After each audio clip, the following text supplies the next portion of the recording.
2 Chronicles chapter 9.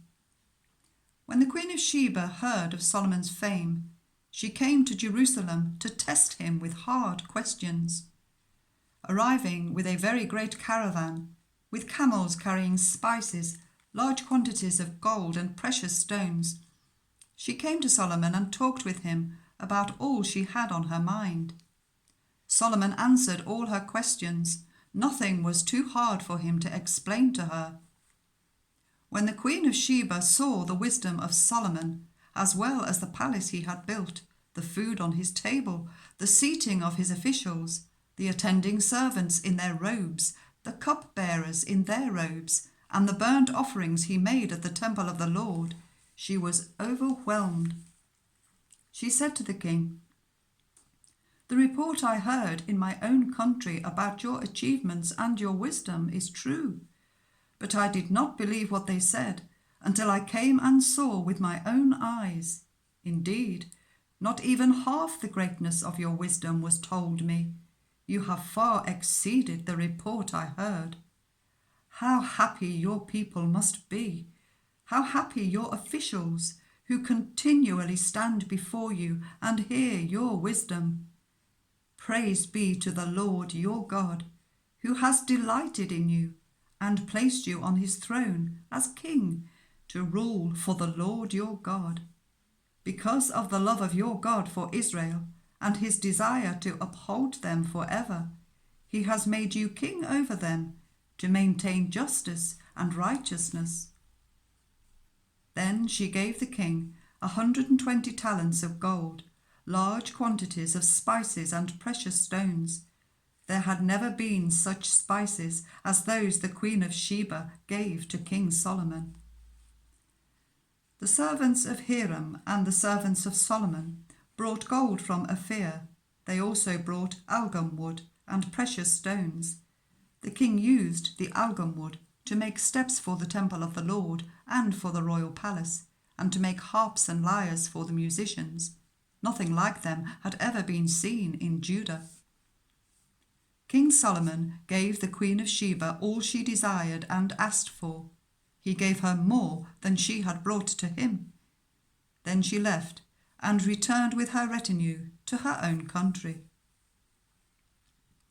The weight of gold that Solomon received yearly was 666 talents, not including the revenues brought in by merchants and traders. Also, all the kings of Arabia and the governors of the territories brought gold and silver to Solomon. King Solomon made 200 large shields of hammered gold. 600 shekels of hammered gold went into each shield. He also made 300 small shields of hammered gold, with 300 shekels of gold in each shield. The king put them in the palace of the forest of Lebanon. Then the king made a great throne inlaid with ivory and overlaid with pure gold. The throne had 6 steps, and a footstool of gold was attached to it. On both sides of the seat were armrests, with a lion standing beside each of them. 12 lions stood on the 6 steps, one at either end of each step. Nothing like it had ever been made for any other kingdom. All King Solomon's goblets were gold, and all the household articles in the palace of the forest of Lebanon were pure gold. Nothing was made of silver, because silver was considered of little value in Solomon's day. The king had a fleet of trading ships manned by Hiram's servants. Once every 3 years it returned, carrying gold, silver and ivory, and apes and baboons.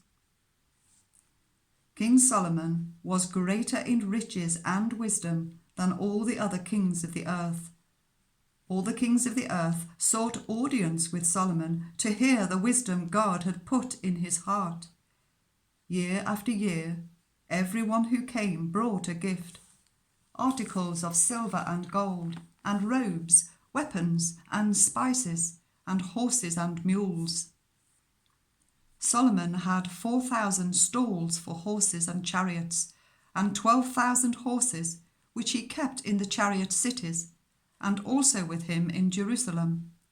He ruled over all the kings from the river Euphrates to the land of the Philistines, as far as the border of Egypt. The king made silver as common in Jerusalem as stones, and cedar as plentiful as sycamore fig trees in the foothills. Solomon's horses were imported from Egypt and from all other countries.